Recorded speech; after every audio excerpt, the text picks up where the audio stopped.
안녕하십니까. 행복한 안식입니다. 저는 오늘 말씀을 준비하면서 그런 생각이 들었어요. 야, 역사가 참 치열했구나 하는 생각을 오늘 다시 한번 해보게 됐습니다. 성경의 사실 구약의 역사들은 굉장히 치열합니다. 그냥 지나칠 수 없는 장면들이 너무너무 많습니다. 저는 잘 아시지만 이스라엘의 역사를 들여다보면 얼마나 숨가쁘게 한순간 한순간이 넘어가는지 긴장감을 늦추기에는 참 어려운 부분을 많이 발견하게 됩니다. 먼저 조금 이해를 좀 하시면 다 알고 계시는 부분이지만 구약에 등장하는 그 굉장히 중요한 사역의 이 현장들마다 하나님이 홀로 세우시지 않으시고 외롭지 않게 이렇게 파트너들을 꼭 주세요. 제가 그걸 보면 참 귀하다는 생각이 듭니다. 특별히 우리가 잘 알지만 다니엘이 고군분투할 때 하나님은 그 회복의 역사를 다니엘에게만 보여주신 게 아닙니다. 누구에게 보여주셨죠? 에스겔입니다. 제가 이미 이 계시록을 강의하면서 또 나누면서 말씀을 드렸어요. 그래서 이 에스겔에 등장하는 보좌, 하나님의 보좌와 하나님의 영의 역사가 얼마나 거대하고 얼마나 위대한지를 우리는 주목하게 됩니다. 마른 뼈들이 뭐하는 역사요? 살아나는 역사, 회복되는 역사, 그것을 표현합니다.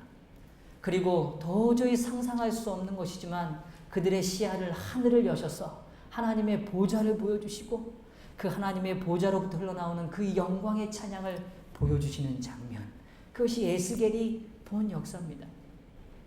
더불어 다니엘도 확인했던 역사입니다. 또 성경에요, 기별을 전할 때 외로울까봐, 지칠까봐 또 그 기별에 또 힘을 더하시는 역사를 봅니다. 예레미야의 기별이 선포될 때 또 예레미야만 그 시대에 힘을 얻은 게 아니라 누구도요? 이사야도. 역시 오늘 거대한 메시지로 하나님의 그 회복의 강력한 메시지로 오늘 이 시대를 또 각 시대를 외쳤던 그런 메시지를 우리가 바라보게 됩니다. 제가 오늘 왜 이 설명을 드리는가 하면 이스라엘 역사에서 잘 들여다보면 그들이 포로로 끌려간 다음에 회복을 위한 간절함이 있는 역사를 우리가 잘 압니다. 그래서 우리가 잘 알지만 에스라의 또 파트너를 우리는 알죠. 누굽니까? 느헤미야. 에스라의 파트너가 누구라고요? 느헤미야. 그래서 정말 그 정치적이면서도 또 행정적인 모든 능력을 실어줄 수 있는 느헤미야. 더불어 에스라라는 한 사람의 깊은 하나님에 대한 이해와 법에 대한 이해를 통해서 다시금 우리가 돌아가야 되는 내면의 모습과 또 외형의 모습을 골고루 밸런스 있게 이렇게 만들어주는 그 모습을 성경은 묘사해 줍니다. 그런데 포로 이후에 그들이 돌아와서 다시 회복해야 되는 이 성전 회복의 역사를 두고 그 역사 앞에 일어나는 역사를 들여다볼 때 우리는 또 한 커플을 또 확인하게 됩니다. 두 명의 이 아름다운 커플을 확인하게 되는데 학개와 누굴까요? 스가랴입니다. 누구라고요? 학개와 누구요? 스가랴입니다. 그래서 학개는요, 약 4달, 약 4개월에 걸쳐서 4번의 설교가 담겨있는 책이 학개서입니다. 약 4번의 설교입니다. 하나님의 은혜의 선언에 약 4번의 설교가 담겨있어요.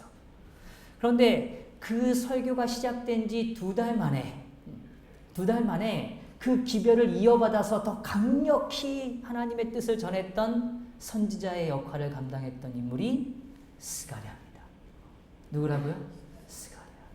그래서 오늘 계시록 6장을 저는 오늘 좀 들어가길 원하는데 계시록 6장을 들어가기 위해선 우리의 의식 속에 이 학개와 스가랴의 모습, 예레미야와 이사야의 모습, 다니엘과 에스겔의 모습, 에스더와 느헤미야의 모습, 에스라와 느헤미야의 모습, 이 모습들이 오늘 우리들에게 살아있어야 합니다.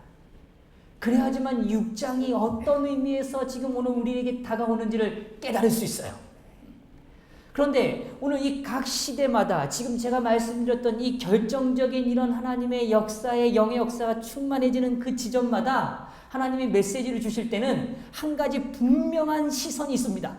그게 무엇인가 하면 성소의 회복입니다. 뭐의 회복이라고요?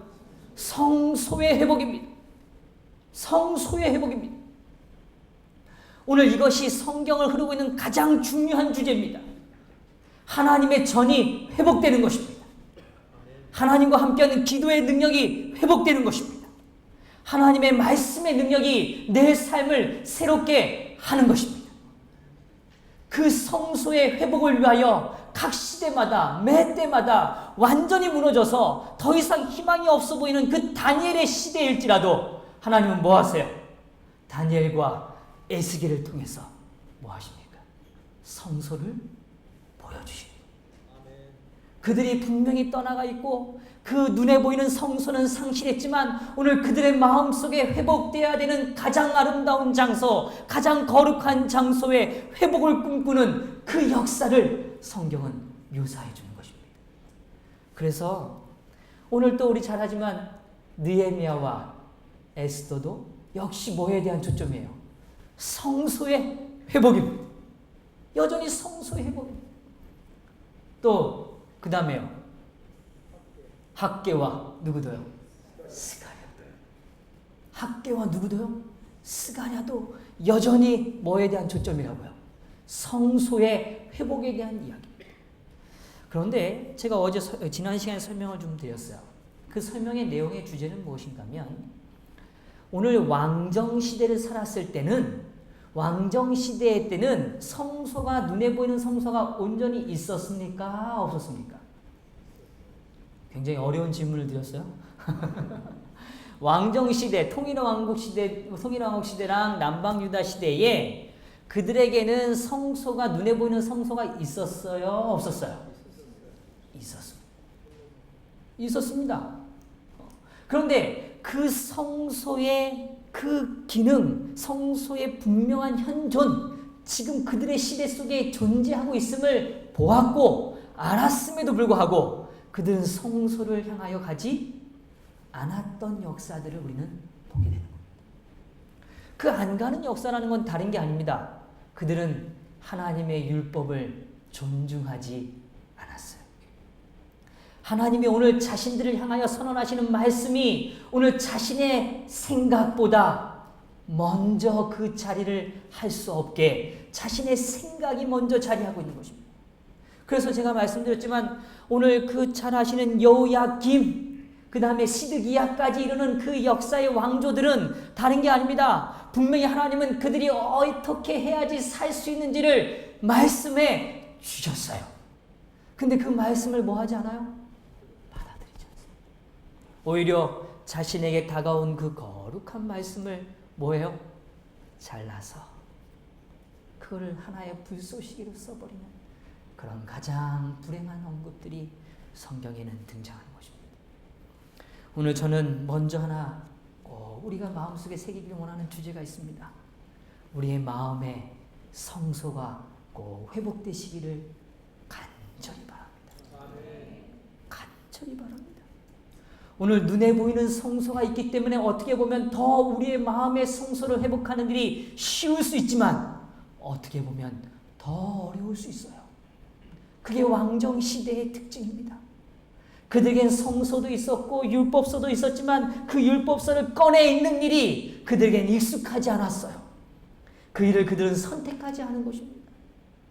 오늘 이 시대처럼 말씀이 참 풍요로운 시대가 없습니다. 그런데 오늘 우리가 지난 한 주의 삶을 잘 들여다보셔야 해요. 오늘 우리의 마음의 성소가 회복되어지는 한 주였는가? 정말 말씀이 살아있는 생명력 있는 삶을 살았는가 하는 것을 꼭 돌아보시게 되기를 간절히 바랍니다. 그래서 다시 강조하지만 오늘 성경의 구약이 흐르는 가장 중요한 회복이라는 주제하에 연그러지는 열매는 어디를 통해 이루어진다고요? 성소를 통해서요. 성소를 통해서. 자, 그런데 오늘 우리가 지난 시간에 이었던 이야기를 조금 더 보면 오늘 그 당시에 그 다윗 왕조에 의해서 일어났던 수많은 왕조들이 흥망성쇠, 소위 그들이 흥하고 또 망하고 하는 역사들을 계속 반복합니다. 그런데 정말 처참한 이스라엘의 패망, 이 남방 유다까지의 완전한 멸망 앞에서 이사야는 희망의 메시지를 전해줍니다. 그게 바로 이사야 9장 6절에서 7절의 말씀이에요. 한번 우리 같이 읽어보죠. 준비되셨죠? 예, 같이 읽겠습니다. 시작. 이는 한 아기가 우리에게 낳고 한 아들을 우리에게 주신 바 되었는데 그 어깨에는 정사를 메었고 그 이름은 기묘자라 모사라 전능하신 하나님이라 영존하신 아버지라 평강의 왕이라 할 것입니다. 그 정사와 평강의 더함이 무궁하며 또 다윗의 위에 앉아서 그 나라를 굳게 세우고 자금 이후 영원토록 공평과 정의로 그것을 보존하실 것이라. 만군의 여호와의 열심히 이를 이루시리라. 아멘. 오늘 만군의 여호와의 뭐가요? 열심요. 하나님의 그 열심요. 그러나 오늘 사복음서에서 그렇게 말해요. 그 열심이 그를 태웠다 이렇게 표현합니다. 그렇게 표현할 정도로 그 열심의 가치를 성경은 증언해줘요. 그런데 오늘 이 열심의 역사가 드러나는 지점이 우리가 이해했던 계시록 5장의 역사입니다. 계시록 5장을 기억하죠? 오늘 이 5장에 우리가 기억할 매우 중요한 단어들 중에 한 가지가 무엇이냐면 두루마리입니다. 뭐라고요? 두루마리. 자, 그런 의미에서 계시록을 좀 한 번 더 펼쳐보겠습니다. 계시록 5장에 있는 말씀입니다.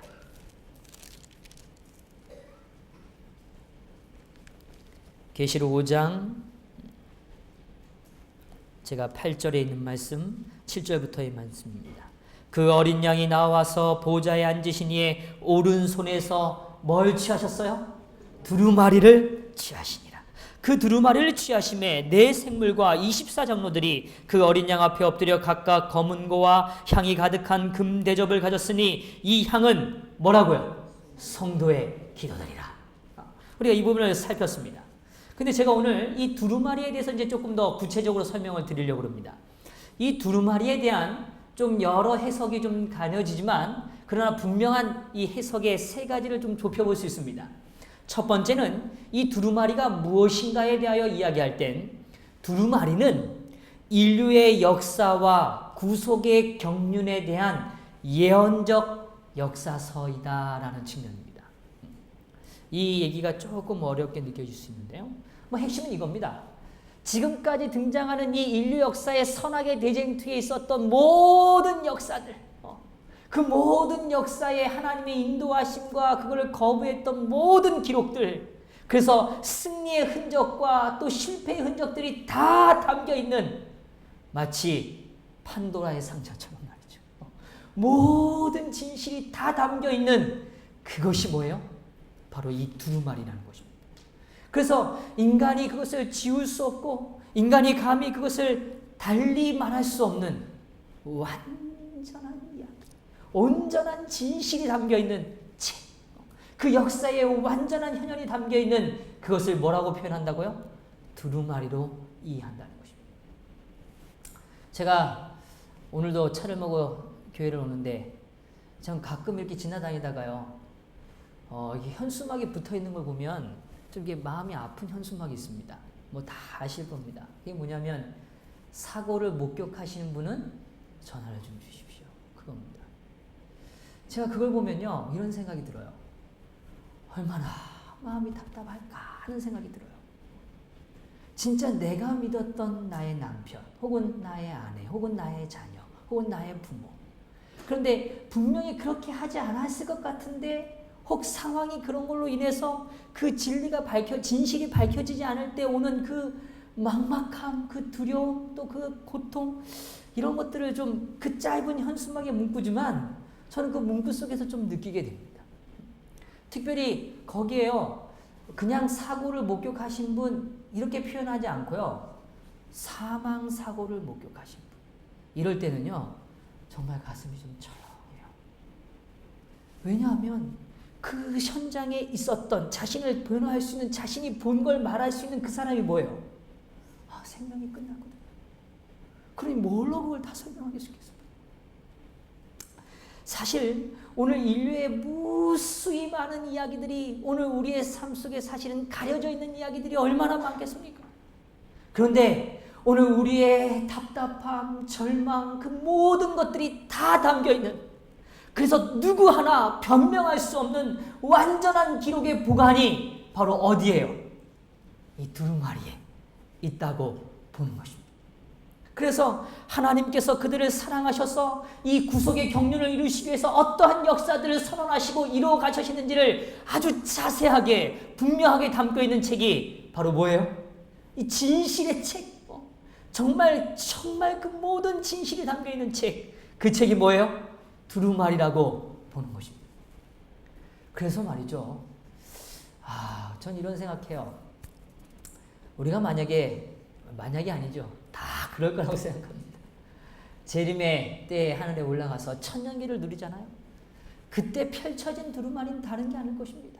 우리가 이제 더 살펴보겠습니다만 분명히 하나님께서 취하셨던 그 두루마리, 하나님의 피의 흔적이 담겨있는 그 두루마리입니다. 내가 이 아들을 샀다.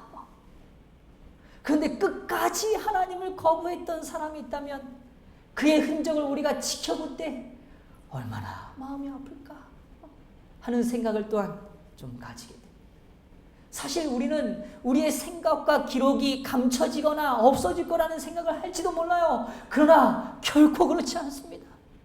인류의 우리의 아픔, 우리의 고난, 우리의 모든 삶을 다 주님은 보시고 정확하게 그 모든 것들을 다 기록하신다는 사실이 복음이 되시기를 간절히 바랍니다. 이것이 정말 복음이 되셔야 해요. 그래서 심판은 두려운 게 아니라 오늘 나에게 속히 임해야 되는 하나님의 간절한 역사인 것을 우리는 고백할 수 있어야 합니다. 오늘 그 두루마리가 어서 속히 모아지기를요, 펼쳐지기를 원하는 그 간절함이 우리에게 있게 되기를 간절히 바랍니다. 두 번째의 이 두루마리에 대한 접근은 지구에 대한 통치권의 회복의 권리 증서입니다. 다시 말하면 그 장면마다 하나님은 어떤 대가를 치르셨는지가 분명히 기록되어 있을 거라는 것입니다. 그래서 그 역사가 얼마나 위대한지를 증명하고 표현할 수 있는 책, 드러낼 수 있는 책이 무엇이라고요? 오늘 예수께서 취하신 두루마리라는 것입니다. 세 번째는 다니엘서라는 견해가 있습니다. 다니엘서의 그 의미가 해석되어지는, 그 예언이 펼쳐지는 것이라고 이해한다는 것입니다. 다 좋은 이해들이죠. 저는 이 세 가지 이해에 대해서 어떤 것이 옳으냐 그러냐를 제가 오늘 설명드리고 싶은 게 아니라 이 세 가지의 견해 가운데 공통적인 견해가 있습니다. 그 공통적인 견해는 무엇인가 하면 분명히 두루마리 안에는 하나님의 언약이 담겨 있고 그 언약이 실현되고 있는 역사의 표현이라는 것입니다. 이것이 오늘 우리가 기억하고 마음에 담아야 하는 주제입니다. 오늘 하나님은 통치하세요. 근데 그 통치의 원리는 다른 게 아니라 우리와 맺은 하늘의 언약입니다. 오늘 성소는 다시 말하면 하나님과 맺은 언약의 실현 장소입니다. 그 언약이 지켜지고 이루어지고 실현되는 장소가 어디예요? 성소입니다. 오늘 그렇다면 오늘 우리의 삶이 하나님 안에서 성소를 경험한다는 것은 오늘 조금 더 구체적으로 말씀드리자면 그 성소가 경험되어지는 건 다른 게 아니라 하나님의 언약이 내 안에 녹아드는 것입니다. 그 언약을 붙들고 살아가는 경험을 하는 것이죠. 그리고 그 언약이 성취되어지는 역사를 경험하는 것입니다. 그래서 엘렌 화이트는 이 두루마리의 이해에 대하여 이렇게 설명합니다. 그분의 열려진 손에 국가들과 교회의 예언적인 역사서여 하나님의 섭리의 역사의 두루마리인 그 책이 놓여있다.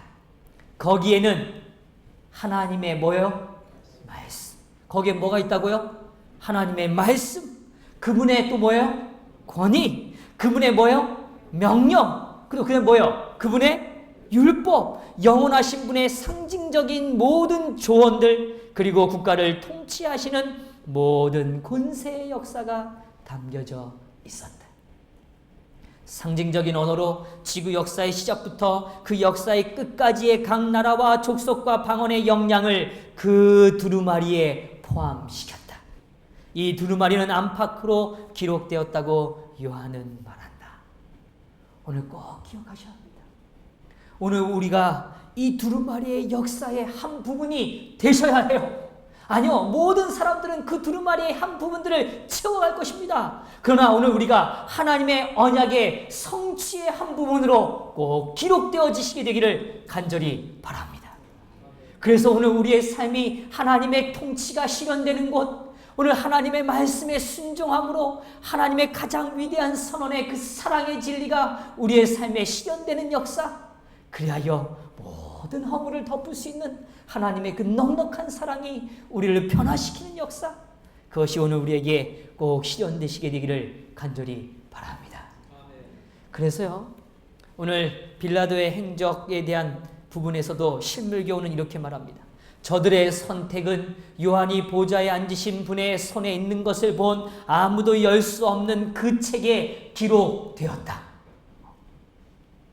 이 결정은 유다 지파의 사자에 의하여 이 책의 인봉이 떨어지는 그날에 그들 앞에 모든 징벌로 나타날 것이다. 그래서 마지막 때는요, 이 두루마리가 펼쳐진다는 건 우리의 삶의 모든 기록들이 다 모여지는 거예요. 공개되어지는 것입니다. 오늘 이 공개가 기쁨이 되셔야 해요. 이 공개가 기대감으로 되셔야 되고, 하나님이 얼마나 나를 사랑하셔서 때마다 나를 위하여 역사하셨는지에 대한 확신의 징표에 대한 믿음의 고백이 우리의 삶에 기쁨으로 자리하시기를 간절히 바라는 것입니다. 바클레이란 학자는 이렇게 말했어요. 이것은 말할 것도 없이 하나님의 섭리의 책이요, 세계의 운명의 책이요, 마지막 날에 일어날 일들을 기록하고 있으며 또 세계의 역사를 미리 기록해 놓은 책이라고 불러도 좋을 것이다. 하나님의 언약은 미래를 약속하고 계시는 거죠. 오늘 우리의 인생을 약속하고 계시는 거죠. 그 약속이 오늘 우리의 삶에 실현되기를 하나님은 여전히 오늘 우리에게 간구하고 두드리시고 보여주고 계시는 것입니다. 그래서요, 오늘 우리는 좀 정리해 봅니다. 두루마리가 우리에게 전해주는 깨달음은 바로 몇 가지를 추려보게 되죠. 첫 번째는 구약의 다윗 왕가가 즉위식을 할 때 성전에서 받았다는 사실입니다. 성전으로부터 받은 그것이 뭐라고요? 두루마리. 두 번째는 성전 법궤 곁에 보관되어 있었고, 다윗 왕가는 두루마리를 받음으로 비로소 하나님과의 공동의 치리자, 통치의 역사에 동참하는 존재로 살아갔다는 것입니다. 봉함은 나라의 멸망을 의미합니다. 하나님의 말씀이 봉함되어지고 닫혀있을 때는 오늘 우리의 삶에 하나님의 통치가 실현되지 않는 것이죠. 그러나 말씀이 펼쳐질 때는 우리의 삶 속에 하나님의 통치가 임하는 것입니다. 오늘 우리가 아침 일어나서 성경을 펼칠 때 하나님의 통치는 내 삶을 시작하는 것이죠. 그러나 성경을 펼치지 않는 자에게는 그 통치가 우리의 삶을 이끌어갈 수 없다는 것입니다. 바벨론 포로 시에는 봉함되어 있었어요. 그러나 준비된 백성 다니엘과 에스겔을 통하여 준비된 자들에게는 하나님의 그 언약과 하나님의 두루마리는 개인적인 역사를 통하여 그들의 삶에 다가왔다는 것입니다. 초림과 함께 왕권의 회복을 예언되었고, 예수님의 초림으로 새로운 왕의 통치가 시작됩니다. 그것은 그저 소극적인 통치가 아니라 이제는 적극적 통치입니다. 이 적극적인 통치가 무엇인지를 조금 더 설명드리죠. 그 내용은 7인을 뗀 후면서 공개되기 시작합니다. 계시록 10장과 11장에 그 일부가 표현되어지죠. 그리고 나서 12장부터 그 내용이 어떤 내용인지를 더 자세하게 우리 앞에 펼쳐주고 있습니다. 그래서 오늘 예수님께서 초림을 지내시고 하늘로 올라가셔서 하늘 보좌에서 경험하는 이 역사에 대하여 사도행전은 이렇게 말합니다. 다윗은 하늘에 올라가지 못하였으나. 왜 여기 다윗을 언급했을까? 우리는 이 부분에 대해서 조금 생각해 보아야 합니다. 오늘 사도행전 2장에는 베드로의 설교입니다. 근데 그 베드로가 하나님께서 예수께서 그리스도라는 사실을 설명해 줘요. 근데 그러다 말고 뜬금없이 누구 얘기를 하냐면 다윗 이야기를 합니다. 다윗은 어디에 올라가지 못했다고요? 하늘에 올라가지 못했어요. 친히 말하여 가로되 주께서 내 주에게 말씀하시기를 내가 내 원수로 내 발등상이 되기까지 너는 어디에요? 내 우편에 앉으라 하셨도다 하였으니 그런즉 이스라엘 온 집이 정령할지니 너희가 십자가에 못 박은 이 예수를 하나님이 주와 주인과 뭐가 되게 해요? 그리스도. 그리스도는 단어의 의미를 잘 아시죠? 왕이고 제사장이고 선지자의 역할을 하시는 그 그리스도, 기름 부음 받은 자가 되게 하셨느니라 라고 성경은 증언해 주는 것입니다. 오늘 진정한 왕이 즉위하시는 겁니다. 왕으로 자리에 앉으시는 겁니다. 이 통치의 역사가 어떤 의미인가에 대해서 사도행전 2장에 나타난 이 오순절의 의미를 오늘 엘렌 화이트는 더 부연 설명해 줍니다. 하늘문으로 들어가신 그리스도는 천사들의 경배를 받으시며 보좌에 오르셨다. 이 예식이 마쳐지자마자 성령은, 누구는요? 성령 하나님은 풍성하게 제자들에게 쏟아져 내렸다. 그리고 그리스도께서는 과연 영원부터 아버지와 함께 가지셨던 모든 영광으로 영화롭게 되셨다. 그 다음에 이렇게 표현합니다. 오순절 성령 강림은 구주의 취임식이 끝났다는 하늘의 통고였다. 자, 이 부분 잘 기억하셔야 돼요. 오늘 예수님이요, 하늘의 즉위식을 거르셨어요. 그게 계시록에 등장하는 아름다운 이 4장과 5장의 묘사입니다. 근데 즉위식을 마치시고 그 즉위식이 이루어졌다는 사실을 온 땅에, 온 백성에게 보이시기 위하여 하나님이 친히 성령을 통하여 이 땅에 보이신 약속의 언약의 성취가 있습니다. 그 언약의 성취가 뭐예요? 성령이 충만해지는 것입니다. 언약의 성취가 뭐라고요? 성령이 충만해지는 겁니다. 다시 말하면 오늘 우리의 개인의 삶으로 좀 이야기를 이해하자면, 오늘 우리의 삶이 예수를 이해하고 예수님을 나의 개인의 주인으로 받아들여서 그분의 말씀을 받아들이고 그분의 율법을 내 삶으로 인정할 때는 내가 율법을 지키는 게 결코 아닙니다. 그때 일어나는 변화는 무엇인가 하면 내 안에 회개하는 심령, 애통하는 심령, 정말 내 죄를 아낌없이 다 고백할 수 있는 진실된 내 삶의 고백이 이루어지는 그 역사가, 성령 안에서 애통하는 역사가 일어난다는 것입니다. 그게 오늘 내 한 삶에 하나님이 나의 왕이 되시고 나의 통치자가 되실 때 일어나는 가장 강력한 변화의 증거입니다. 그래서 이른비의 성령은 각 개인에게 임한다고 이야기하셨습니다. 어디 임한다고요? 오늘 어떻게 임하는지를 우리는 이 오순절의 역사를 통하여 우리는 확인하게 되는 것입니다. 자, 다시 강조해요. 오늘 다시 임하시는 사건은 아주 단순합니다. 오늘 우리에게 하나님의 말씀이 선포되어져요. 하나님은 우리에게 간구하신단 말이죠. 끊임없이 두드리세요. 그럴 때 우리가 마음을 열고 하나님의 말씀을 받아들일 때, 그 말씀을 나의 것으로 삼을 때, 그 삼는 것이 바로 하나님의 통치가 내 안에 뭐해지는 거라고요? 시작되는 것이란 말이에요. 악을 악으로 갚지 말라. 이 말이 너무 어렵게 느낄 때가 있죠. 로마서 12장에 등장하는 그 이야기가 너무 힘들 때가 있잖아요. 그런데 그 말씀이 나에게 이루어지기를 원할 때, 아버지시여, 오늘 이 약속이 나에게 이루어질 수 있도록 하나님 도와주십시오. 제가 이 말씀대로 살기를 원합니다 라고 고백하는 그 순간 하나님이 내 삶을 통치하신단 말입니다. 근데 그 통치하실 때 이게 정말 하나님이 통치하셨다는 사실을 보여주는 역사가 있다고요. 그 역사는 무엇인가 하면 성령이 내 삶에 뭐 하시는 거라고요? 들어오시는 거라니까요. 성령이 임하실 때 오순절에 일어났던 변화는 다른 게 아닙니다. 그들이 전심으로 회개한 것입니다. 그들의 자신의 죄를 들여다보며 하나님 앞에 애통하는 것입니다. 그 애통하는 심령에 하나님은 성령을 부어주셔서 뭘 허락하시느냐? 용서의 확신을 주신 것입니다. 뭘 주셨다고요? 용서의 확신. 내가 정말 용서받았다.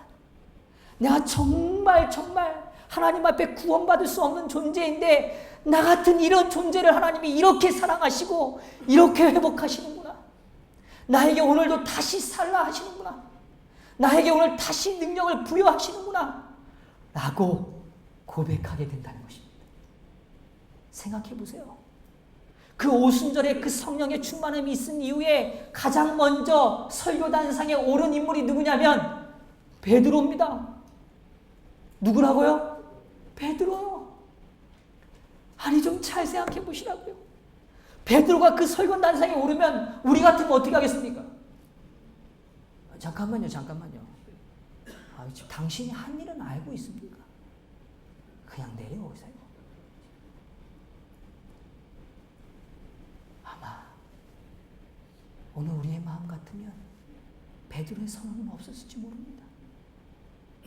그런데 오늘 베드로가 오늘 하나님 앞에 진정으로 회개할 때 그를 다시 쓰시는 그 역사에 모든 이들이 기뻐하는 것입니다. 하나님이 오늘 회복된 심령을 통하여 저 사람을 사용하시는구나. 오늘 저 사람을 통하여 이 시대의 하나님의 능력이 얼마나 위대한지, 한 사람의 심령이 변화되는 것이 얼마나 강력한 것인지를 보여주시는구나 라는 것을 고백한다는 말이죠. 오늘 바라보는 모든 일들이 그 말씀에 의하여 다 겸손히 받아들였단 말입니다.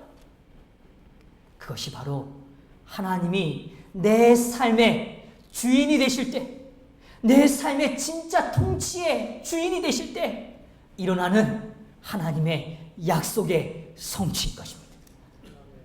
오늘 그 역사가, 그러한 변화의 역사가 오늘 하나님이 취하신 그 두루마리에 꼭 기록으로 남겨지시게 되기를 간절히 바랍니다. 오늘 우리의 삶에 우리의 이름들이 그런 역사의 흔적의 아름다운 기록으로 꼭 남겨지시게 되기를 간절히 바랍니다. 그럴 때 일어나는 변화가 있어요. 그 변화가 무엇인가? 하늘과 땅은 권세를 회복합니다. 오늘 예수가 왕이 되시는 거죠. 진짜 하나님의 말씀대로, 하나님의 사랑대로 살아가는 일이 시작되는 것입니다. 오늘 더 겸손하게, 더 진실되게 오늘 통회하는 심령으로 하나님의 역사를 바라보는 것입니다. 그럴 때 땅에서 일어나는 변화가 있습니다. 그것은 그걸 경험한 자들이 하나님이 얼마나 나를 사랑하시는지를 증거하는 증인의 삶의 역사가 강해지는 것입니다. 증인의 삶의 역사가 더 커져가는 것입니다. 아버지께서 나를 이렇게 사랑합니다. 이게 가장 위대한 전도입니다. 많은 사람들이 자꾸 오해해요. 교리를 자꾸 설명하려고 해요. 교리를 논증하려고 합니다. 그리고 싸워서 이기면 승리하는 걸로 생각해요. 아니요, 사랑은 모든 허물을 덮는다고 하지 않았습니까? 오늘 진짜 하나님이 나를 사랑하신다는 사실, 하나님이 나를 얼마나 사랑하신지를 표현하실 수 있는 그 증인의 삶을 살아가시게 되기를 간절히 바랍니다. 베드로의 설교는 다른 게 아닙니다. 그 사도행전 2장부터 등장하는 위대한 설교의 쟁점, 가장 중요한 주제는 무엇인가 하면 예수가 나를 이렇게 사랑했습니다. 예수님이 나를 이토록 사랑하십니다. 그 사실을 뭐 한 거예요? 증인의 삶으로 살아간 것입니다. 성도 여러분, 오늘 우리도 그런 고백하지 않으시겠습니까? 그런데요, 많은 사람들이 이 고백은 아주 특정한 시간에만, 특정한 장소에서만 하는 것처럼 생각해요. 근데 그렇지 않아요. 그렇지 않아요. 오늘 우리는 매일 아침마다 또 시간마다 우리의 만남마다 우리는 그 사실을 고백할 수 있다는 사실을 깨달으셔야 합니다. 그게 이른비 성령의 역사가 임했을 때 우리의 삶에 일어나는 변화입니다. 만나는 사람마다 하나님이 오늘도 날 이렇게 사랑하세요. 오늘 하나님이 나에게 오늘도 이런 은혜를 말씀을 주셨어요. 오늘도 내가 절망 가운데 있을 때 저에게도 오늘 살라고 오늘 이런 용기의 말씀을 주셨어요. 오늘 이러한 고백을 하는 것입니다. 오늘 우리의 가정이 그런 증인의 고백들이 많은 가정이 되시기를 간절히 바랍니다. 하나님 나라가 확장되는 건 다른 게 아닙니다. 다시 강조해요. 하늘과 땅의 권세가 회복되는 겁니다. 이 권세가 회복되어질 때 이 땅은 복음 전도, 하나님의 그 사랑을 증거하는 그 역사가 점점 더 많아지고 커져간다는 것입니다. 하나님의 사랑이 얼마나 위대한지, 얼마나 크신지를 이야기하는 것입니다. 그래서 제가 계시록을 시작할 때 읽었던 성경절 중에 하나입니다. 마태복음 28장 18절에 20절 같이 한번 읽어볼까요? 읽어보시죠. 시작. 예수께서 나와 일러 가라사대 하늘과 땅의 모든 권세를 내게 주셨으니 그러므로 너희는 가서 모든 족속으로 제자를 아버지와 아들과 성령의 이름으로 침례를 주고 내가 너희에게 분부한 모든 것을 가르쳐 지키게 하라. 볼지어다 내가 세상 끝날까지 너희와 항상 함께 있으리라 하시니라. 아멘.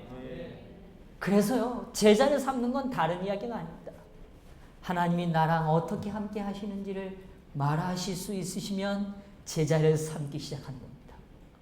다시요, 하나님이 나와 어떻게 하시는 거예요? 어떻게 함께 하고 계시는지를 뭐 하면요? 말하시는 거, 표현하시는 거, 나누시는 것이 바로 하나님이 오늘 우리에게 허락하신 축복입니다. 그게 우리가 모든 권세를 가진 자가 누리는 축복인 것이죠. 그 축복을 꼭 누리시기를 간절히 바랍니다. 그래서요, 제가 이제 이 4장과 5장의 이야기를 한 12가지의 단계로 좀 정리를 해봤습니다. 너무 많다고 오해하지 마시고 그냥 정리하는 겁니다. 이미 다 나눠드린 거니까요. 첫 번째는 하늘에서 베풀어진 뭘 보았어요? 보좌를 보았어요. 이제 머릿속에 연상이 좀 되시죠? 하늘의 보좌를 봅니다. 근데 제가 이걸 좀 설명드리기 전에요, 이 이야기는 개인의 삶에도 분명히 일어납니다. 다시요, 이 이야기는 2000년 전에 또 계시록에 요한이 본 걸로 끝나는 게 아니라 누구의 삶에도요, 우리의 삶에, 개인의 삶에도 분명히 이 역사는 뭐 한다고요? 일어난다는 것입니다. 자, 우리가 하늘에 베풀어진 뭘 보게 돼요? 보좌. 그런데 그 보좌를 볼 땐 먼저 하나 있긴 해요. 적진 않았습니다. 열린 문을 뭐해서요? 통과해서. 하나님의 열린 문을 통과해서 하늘에 베풀어진 보좌를 봅니다. 보좌에서 일어난 특별한 사건을 보죠. 그 특별한 사건이 바로 뭐였어요? 즉위식입니다. 즉위식. 그 즉위식이 끝나는 그때 이 땅에서는 그 즉위식의 기념으로 하나님은 이 땅의 역사를 허락하시는데 그게 뭐예요? 오순절의 시작입니다. 오순절의 시작. 오순절날 예수께서는 제사장의 즉위식을 마치신 증거로 뭐 하신 거예요? 주신 것입니다. 예수님께서 승리하심으로 권세를 취했다는 것이 증거되는 것입니다. 그리고 그 통치의 상징으로 무엇을 취하세요? 두루마리를 취하십니다. 두루마리라는 건 하나님의 언약, 하나님의 말씀, 하나님의 율법입니다. 그 두루마리를 들었던 그 예수를 우리는 생각합니다. 그런데 두루마리가 봉해졌다는 뜻은 무엇이라고 말씀드렸어요? 나라가 멸망했다는 겁니다. 다시 말하면 내 한 마음 속에 하나님의 나라가 이루어지지 않을 때는 뭐가 닫혀 있을 때예요? 두루마리가 봉함되어 있을 때입니다. 그런데 두루마리가 펼쳐 있을 때는 분명히 하나님이 우리를 뭐 하세요? 통치하십니다. 우리에게 역사해 주십니다. 두루마리를 받는다는 것 자체가 통치가 뭐 해야 된다는 거예요? 회복된다는 것입니다. 그럴 때 예수님의 즉위식에 대하여 경배와 찬양이 일어납니다. 우리의 삶에 오순절을 경험할 때 하나님의 그 권세를 부여받을 때 우리는 뭐가 커져가요? 찬양이 커져갑니다. 그 찬양의 제사, 찬양의 기도가 커져갈 때 그 기도들이 다 어디로 모여져요? 어디로 모여져요? 그 하나님의 보좌 앞으로 다 모여집니다. 그래서 24장로들이 가진 그 대접 가운데 뭐가 다 모여 들어와요? 우리가 드리는 간절한 하나님을 향한 감격의 기도들이 모여 있는 것입니다. 하늘 즉위식이 성령 강림으로 확증되었고 예수님의 통치 시작이 오늘 이 땅에서 시작되는 증거로서 복음 전파라는 위대한 역사가 펼쳐지는 것입니다.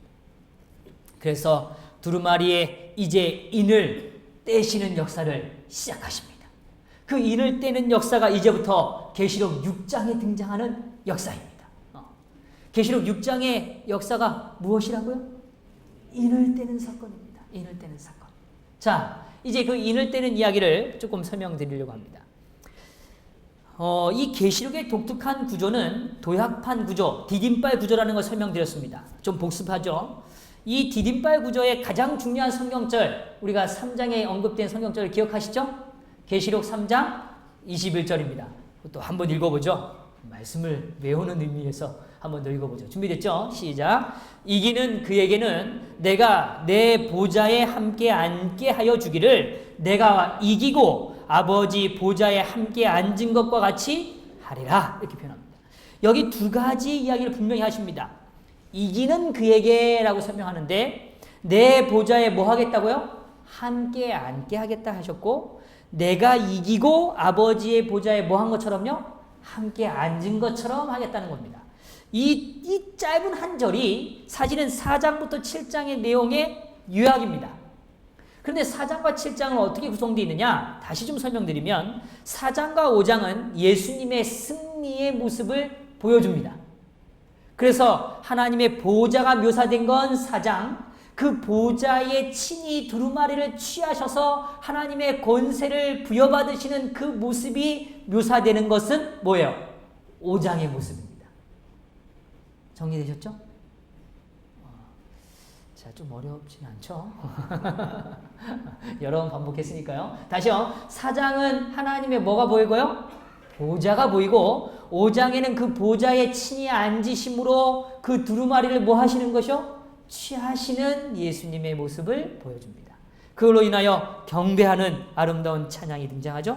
그런데 6장에서는 이제 예수님께서 보좌에 앉으신 것, 승리하시고 보좌에 앉으신 것과 같이 이제 이 땅에서 승리하는 하나님의 자녀들을 묘사합니다. 그 자녀들의 삶을 함축적으로 담고 있는 것이 바로 6장의 모습입니다. 그래서 성도들이 이기는 과정, 어떻게 그들이 승리하는지, 어떠한 과정을 통과함으로 승리하는지를 보여주는 장이 바로 계시록 뭐예요? 6장의 모습입니다. 다시 강조해요. 승리하는 과정, 어떻게 승리하는지를 다루는 게 7인입니다.